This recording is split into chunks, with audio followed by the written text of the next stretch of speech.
9 ম্যাচে নিষেধাজ্ঞার সংখ্যায় আর্জেন্টাইন মহাতারকা লিয়ান্দ্রো পারেদেস বিশ্বকাপ জয়ের উল্লাস কি তবে রূপ নিতে চলেছে এক দীর্ঘ মেয়াদী দুঃস্বপ্নে। ফাইনাল ম্যাচের শেষ বাঁশি বাজার পর মাঠের ভেতর ঘটে যাওয়া নেক্কারজনক সহিংসতা ও বিশৃঙ্খলার জেরে এবার প্রায় 9 ম্যাচের নিষেধাজ্ঞার খড়গ ঝুলছে আর্জেন্টিনার অভিজ্ঞ মিডফিল্ডার লিয়ান্দ্রো পারেদেসের মাথার উপর। শুধু পারেদেস একা নন, কাঠ গড়ায় দাঁড়িয়েছেন নাহুয়েল মোলিনা, থিয়াগো আলমাদা এবং খোদ কোচিং স্টাফরা।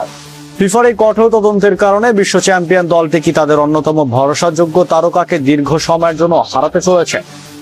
ফাইনাল শেষের এই অন্ধকার অধ্যায়ের সব চাঞ্চল্যকর তথ্য জানতে ভিডিওটি এখনই শেষ পর্যন্ত দেখুন। 2026 ফিফা বিশ্বকাপের ফাইনাল ম্যাচটি কেবল টান উত্তেজনার ম্যাচই ছিল না, বরং ম্যাচের ফলাফল নির্ধারিত হওয়ার পর মুহূর্তেই তা এক রণক্ষেত্রে পরিণত হয়। ম্যাচ শেষের সেই অনভিপ্রেত বিশৃঙ্খলা ও অপ্রীতিকর সংঘর্ষের ঘটনায় এখন বড় ধরনের শাস্তির মুখোমুখি হতে যাচ্ছেন আর্জেন্টিনার অভিজ্ঞ মিডফিল্ডার লিয়ান্দ্রো পারেদেস। ফিফার সদ্য প্রকাশিত তদন্ত প্রতিবেদনে এক বিস্ফোরক তথ্য সামনে এসেছে।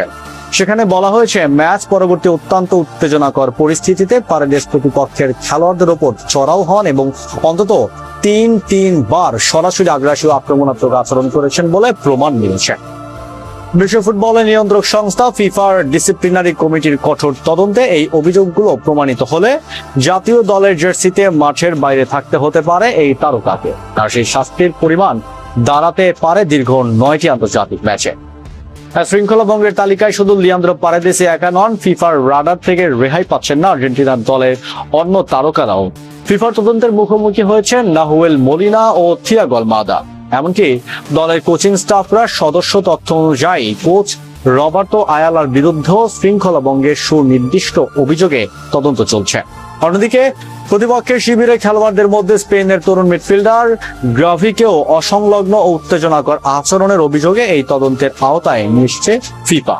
তদন্তের পরিধি কেবল মাঠের খেলোয়াড়দের মধ্যে সীমাবদ্ধ নেই, বরং কাঠ গড়ায় দাঁড় করানো হয়েছে খোদ আর্জেন্টিনা ফুটবল অ্যাসোসিয়েশন বা এএফএ কে। ফাইনাল ম্যাচকে কেন্দ্র করে নিরাপত্তা প্রোটোকল মারাত্মকভাবে ভঙ্গ করা, গ্যালারি থেকে বর্ণবাদ ও বৈষম্যমূলক স্লোগান দেওয়ার অভিযোগ এবং মাঠে নিষিদ্ধ রাজনৈতিক বার্তা সংবাদমিলিত ব্যানার প্রদর্শনের মতো একাধিক গুরুতর অভিযোগ খতিয়ে দেখছে ফিফা। নিয়মের কঠোর প্রয়োগ করতে গিয়ে বিশ্ব ফুটবলের অভিভাবক সংস্থা যে এবার কোনো ছাড় দিতে নারাজ তা এই বহুমুখী তদন্ত থেকেই স্পষ্ট। ফিফার পক্ষ থেকে স্পষ্টভাবে জানিয়ে দেওয়া হয়েছে যে এই ঘটনার নিরপেক্ষ সঠিক মূল্যায়নের জন্য আর্জেন্টিনার ও স্পেনের ফুটবল কর্তৃপক্ষের কাছ থেকে লিখিত ব্যাখ্যা তলব করা হয়েছে। এছাড়া ম্যাচ সংক্রান্ত অফিসিয়াল রেফারি ও ম্যাচ কমিশনারদের প্রতিবেদনের এবং সংগৃহীত সমস্ত ভিডিও প্রমাণ খুঁটিয়ে পর্যালোচনা করা হচ্ছে। এই সমস্ত তথ্য ও আইনি প্রমাণাদি পুরোপুরি যাচাই বাছাই করার পরেই ফিফার ডিসিপ্লিনারি কমিটি তাদের চূড়ান্ত রায় ঘোষণা করবে। তদন্ত শেষে সংশ্লিষ্ট খেলোয়াড় ও সংস্থাগুলোর বিরুদ্ধে কি ধরনের শাস্তিমূলক ব্যবস্থা নেওয়া হবে তা খুব শীঘ্রই আনুষ্ঠানিকভাবে জানবে ফিফা। লিয়ান্দ্রো পারেদেসের মতো অভিজ্ঞ ও লড়াকু মিডফিল্ডার যদি সত্যি 9 ম্যাচের নিষেধাজ্ঞার মুখে পড়েন, তবে তা বিশ্ব চ্যাম্পিয়ন আর্জেন্টিনার মিডফিল্ডের জন্য এক অপূরণীয় ধাক্কা হয়ে আসবে।